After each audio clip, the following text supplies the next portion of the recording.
क्या होगा जब इस दुनिया से सब कुछ खत्म हो जाएगा और लोग खुराक और पानी के लिए एक दूसरे से लड़ने मरने के लिए तैयार हो जाएंगे और लोग इन चीजों को हासिल करने के लिए किस तरह एक दूसरे के जानी दुश्मन बन सकते हैं। आज की कहानी इसी से रिलेटेड है, तो चलते हैं आज की कहानी की तरफ।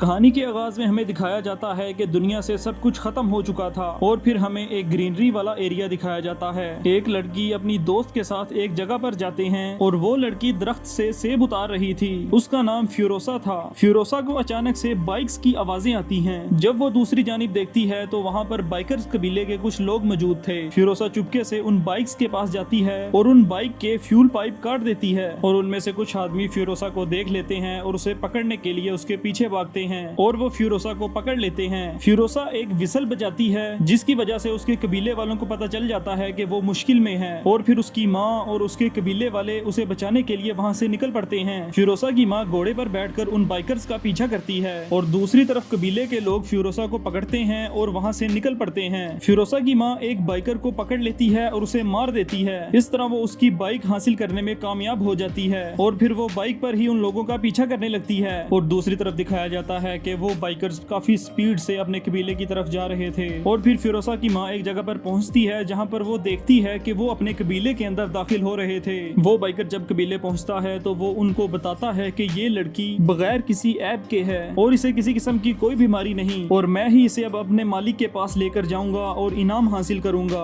जैसे ही वो आगे की तरफ जाने लगता है फिरोसा उसके गले में रस्सी डालकर उसे मार देती है और उसके बाद दूसरा आदमी फिरोसा को पकड़ता है और अपने कबीले के लीडर के पास ले जाता है।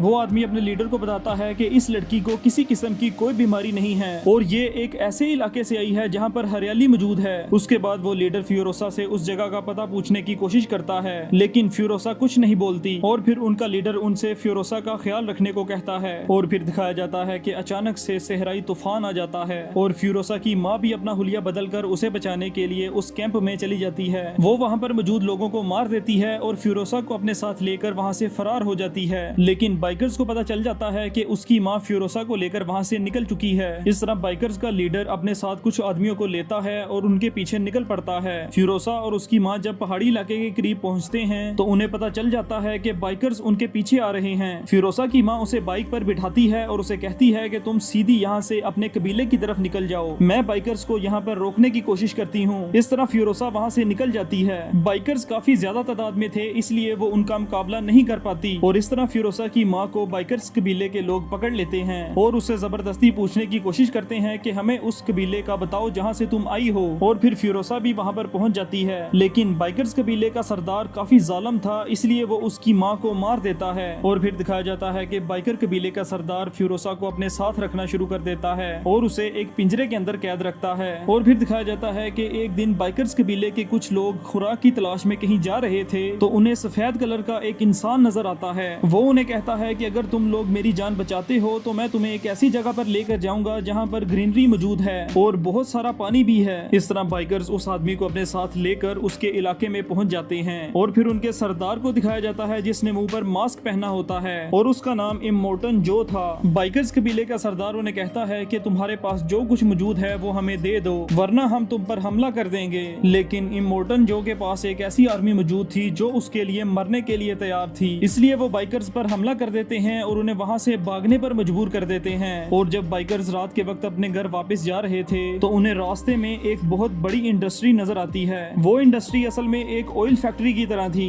और उसका नाम गैस टाउन था। गैस टाउन अपने तेल के बदले में लोगों से खुराक का लेन देन किया करता था। इस तरह इमोर्टन जो इनसे फ्यूल लिया करता था और उन्हें खुराक दिया करता था। बाइकर कबीले का सरदार सोचता है कि अगर मैं इस जगह पर कब्जा कर लेता हूँ तो इमोर्टन जो भी मेरे आगे झुक जाएगा। इस तरह बाइकर कबीले का सरदार अपने लोगों को इकट्ठा करता है और उस टाउन की तरफ निकल पड़ता है और उसने अपने कुछ लोगों को सफेद कलर किया हुआ था ताकि गैस टाउन की सिक्योरिटी को लगे कि ये इमोर्टन जो के आदमी हैं। इस तरह गैस टाउन के लोग उन्हें अंदर जाने की इजाजत दे देते हैं और बाइकर कबीले के सरदार का नाम डिमेंटस था और डिमेंटस ने अब पूरी ऑयल इंडस्ट्री पर कब्जा कर लिया था। और फिर दिखाया जाता है कि इमोर्टन जो तक भी ये खबर पहुंच जाती है कि डिमेंटस ने ऑयल इंडस्ट्री पर कब्जा कर लिया है और फिर दिखाया जाता है कि मोर्टन जो डिमेंटस को अपने पास बुलाता है ताकि एक मीटिंग की जा सके। डिमेंटस जब उसके पास आता है तो उसे कहता है कि तुम मुझे गैस टाउन का लीडर बना दो, वरना मैं पूरे गैस टाउन को ही तबाह कर दूंगा। इमोर्टन जो उसे कहता है कि ठीक है, तुम्हें मैं उसका लीडर बना देता हूँ, लेकिन मुझे ये तुम्हारी बेटी चाहिए और तुम्हारा एक इंजीनियर भी चाहिए। इस तरह डिमेंटस फ्यूरोसा को उसके हवाले कर देता है और वहाँ से चला जाता है। उसके बाद फ्यूरोसा को एक ऐसी जगह पर बेच दिया जाता है जहाँ पर बहुत सारी औरतें मौजूद थीं, जो कि मोर्टन जो की बीवियां थीं। असल में मोर्टन जो के घर में कोई भी बच्चा हेल्दी पैदा नहीं होता था, इसलिए उसने इतनी ज्यादा शादियां की हुई थीं। और मोर्टन जो का एक बेटा भी था जो कि मेंटली तौर पर अब नॉर्मल था। वो एक दिन फ्यूरोसा को अपने साथ उठाकर ले जाता है और इससे पहले कि वो उसे मार देता, फ्यूरोसा वहाँ से भाग जाती है और एक जगह पर जाकर छुप जाती है। असल में फ्यूरोसा ने अपने बाल काट दिए थे और अपने सर पर एक विग लगाई हुई थी। इस तरह मोर्टन जो का बेटा उस विग को नीचे फेंक देता है और फिर उसके बाद फ्यूरोसा एक लड़का बनकर उस कबीले के अंदर रहने लगती है। और फ्यूरोसा अब बड़ी हो चुकी थी और वो वहाँ पर गाड़ियाँ बनाने का काम किया करती थी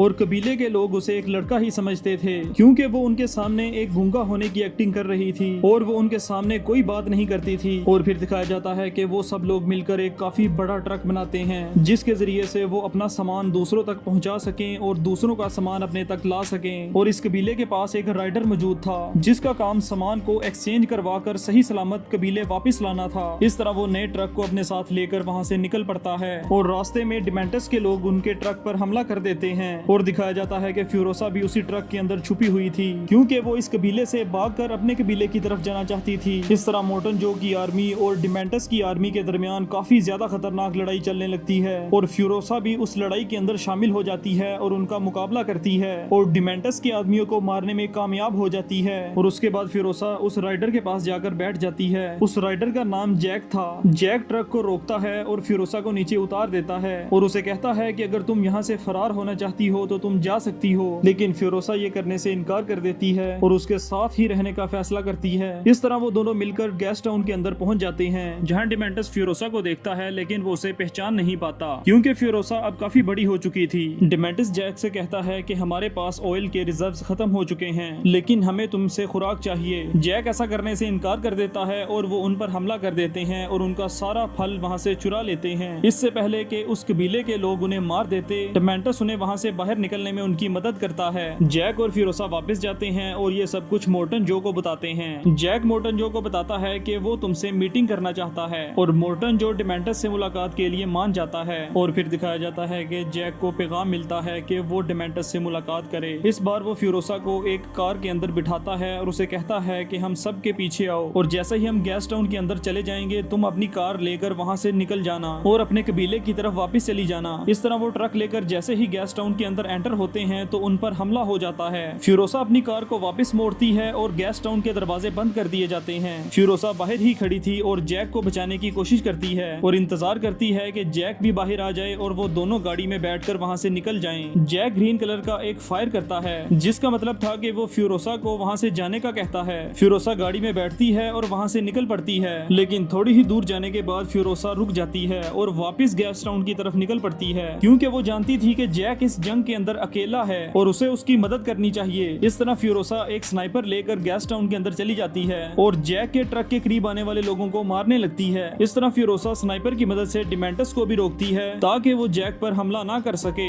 जैक का ट्रक एक पिलर से टकराता है और वो एक गड्ढे के अंदर गिरने लगता है और फ्यूरोसा एक बाइक पर वहाँ आ जाती है और उसे बचा लेती है और फिर वो गैस टाउन के बाहर खड़ी गाड़ी में बैठ जाते हैं और वहाँ से फरार हो जाते हैं। और डिमेंटस भी अपने ट्रक के अंदर बैठकर अपने साथियों के साथ उनके पीछे निकल पड़ता है। रास्ते में जैसे ही फ्यूरोसा उस पर हमला करने लगती है वो ट्रक को उसकी कार के करीब लाता है और उसका हाथ कुचल देता है और आखिरकार डिमेंटस उन दोनों को पकड़ लेता है। डिमेंटस फ्यूरोसा के एक हाथ को जंजीर से बांधकर एक ट्रक के साथ लटका देता है। ये वही हाथ था जो कि ट्रक के साथ कुचला गया था और फिर डिमेंटस उसके सामने जैक को मार देता है और डिमेंटस ये सब तमाशा देख रहा था। जैसे ही डिमेंटस ट्रक से उतरकर दोबारा फ्यूरोसा के पास जाता है वो देखता है कि वहाँ पर सिर्फ फ्यूरोसा का एक हाथ लटका हुआ था। असल में फ्यूरोसा अपना वो हाथ काटकर वहाँ से फरार हो चुकी थी। डिमेंटस उसका पीछा करने के लिए गाड़ी में बैठता है, लेकिन उसके सारे टायर खुल जाते हैं और वो उसके पीछे नहीं जा पाता। फ्यूरोसा अपनी बाइक को चला रही थी कि अचानक से उसका पेट्रोल खत्म हो जाता है और उसके बाद वो पैदल चलने लगती है और गर्मी की वजह से बेहोश हो जाती है। और फिर इमोर्टन जो की आर्मी का एक आदमी वहाँ मौजूद था जो कि उसे दोबारा से इमोर्टन के एरिया के अंदर ले आता है। होश में आने के बाद फ्यूरोसा मोर्टन जो के पास जाती है और उसे सब कुछ बता देती है और उसे बताती है कि उसने गैस टाउन को तबाह कर दिया है और अब वो इस इलाके पर भी हमला करने वाला है। इस तरह मोर्टन जो अपनी आर्मी को तैयार करता है और डेमेंटस से बदला लेने के लिए उसकी तरफ निकल पड़ता है और इस तरह उन दोनों कबीलों के दरमियान लड़ाई होने लगती है और ये लड़ाई काफी महीनों तक चलती रहती है और फ्यूरोसा भी अपने कटे हुए हाथ को एक लोहे के हाथ के साथ बदल देती है और फिर फ्यूरोसा एक कार लेती है और डेमेंटस के पीछे निकल जाती है।